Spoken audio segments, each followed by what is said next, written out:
never thought I'd be sharing this story, but something about it has haunted me for years. My name is Mark, and this all started about 10 years ago when I moved into a small apartment on the outskirts of town. It was the perfect place for me, quiet, affordable, and just the right size. But there was one thing that I could never quite shake: the feeling that I was being watched. At first, I brushed it off as paranoia. You know how it is when you move to a new place. Every sound is unfamiliar, every shadow seems sinister. But this was different. It felt like eyes were constantly on me, especially when I was alone in my apartment. One night, after a particularly long day at work, I came home and collapsed on the couch. As I was drifting off to sleep, I heard a faint whisper. It was so quiet, I almost convinced myself I was imagining it. But then I heard it again, clearer this time. Mark. My heart pounded in my chest as I sat up and scanned the room. There was no one there. I checked the locks on my doors and windows, making sure everything was secure. I tried to convince myself that it was just the wind, or maybe a neighbor's TV. Days turned into weeks, and the whispers didn't stop. They seemed to grow louder, more insistent. I started losing sleep, my work performance suffered, and my friends noticed that I was becoming withdrawn and jumpy. One evening, I decided to confide in my friend, Jake. He's always been a skeptic, so I knew he'd have some logical explanation for what was happening. We sat down in my living room, and I poured out the whole story. To my surprise, he didn't laugh or brush me off.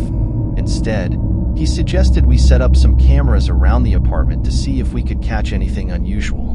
That night, we set up a few cameras in strategic locations: the living room, the hallway, and my bedroom. We stayed up late, watching the live feed, but nothing happened.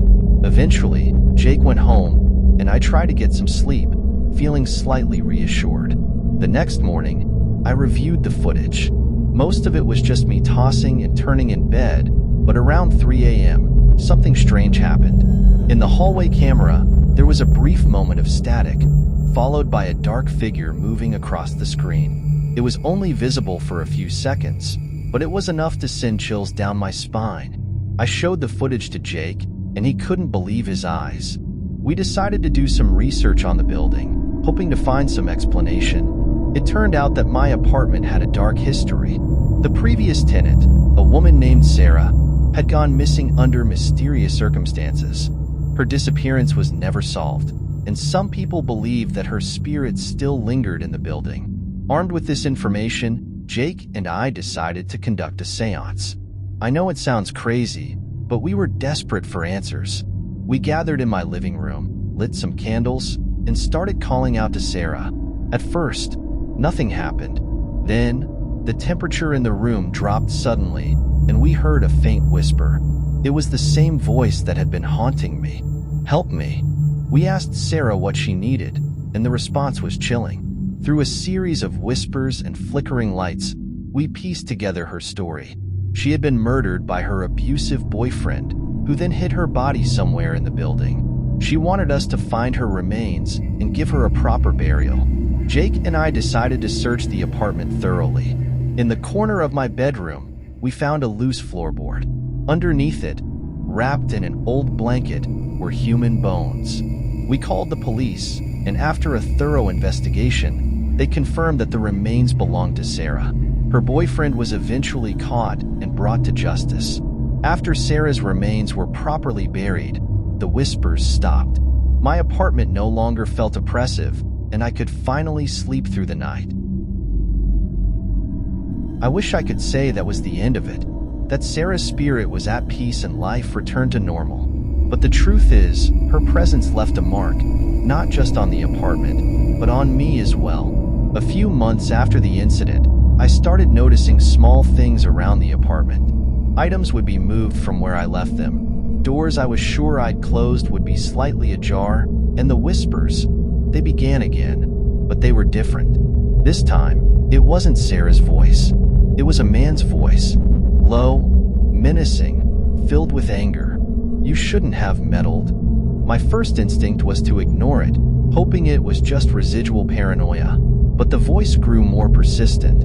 It would echo through the apartment at night, keeping me awake, filling me with a sense of dread. One night, I woke up to find deep scratch marks on the walls of my bedroom. They weren't there before I went to sleep. Jake and I had already done the research on the building, but now it seemed we had missed something.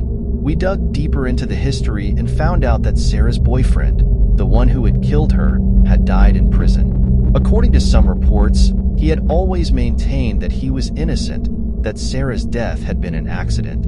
But most chillingly, he had vowed revenge on anyone who tried to uncover the truth. Desperate for a solution, Jake suggested bringing in a professional medium. We contacted a well-reputed medium named Eleanor, who agreed to come and help us. When she arrived, the atmosphere in the apartment changed immediately. Eleanor said she could feel a powerful, malevolent presence. She conducted a ritual to try and communicate with the spirit. As she chanted, the temperature in the room plummeted. The candles we had lit flickered and then went out. The man's voice boomed through the apartment, filled with rage. "Leave this place." Eleanor didn't flinch. She continued her ritual, insisting that the spirit move on, that it had no power here. The walls shook, and for a moment, I thought they would collapse. But slowly, the shaking stopped, and a heavy silence fell over the apartment. Eleanor explained that the spirit was trying to hold on, feeding off my fear and guilt. She said that for the spirit to move on completely, I had to confront it directly, to show it that I wasn't afraid. She gave me a series of rituals and protective charms to use. That night, I followed Eleanor's instructions to the letter. I lit candles, placed the charms around the apartment, and stood in the center of the living room. With all the courage I could muster, I called out to the spirit, "I'm not afraid of you. You have no power here. Leave this place and find peace." At first, there was nothing but silence. Then, the temperature dropped again, and the man's voice echoed through the room one last time. "You will regret this." The lights flickered, and a cold wind blew through the apartment. I stood my ground, repeating Eleanor's words. After what felt like an eternity, the presence began to fade. The apartment gradually warmed up, and the oppressive feeling lifted. For the first time in months, I slept peacefully. The scratches on the walls faded, and the whispers ceased. Life began to return to normal, but the experience left a deep impression on me. I moved out of the apartment a year later, but I've never forgotten what happened. I still think about Sarah and her tragic story, and the vengeful spirit that tried to hold on to its power. It taught me that some things are beyond our understanding, and that sometimes we have to face our fears head-on to move forward. So, if you ever find yourself in a situation where you feel a presence, don't ignore it.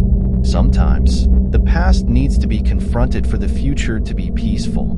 And remember, not all voices from beyond are seeking harm. Some just want their story to be told.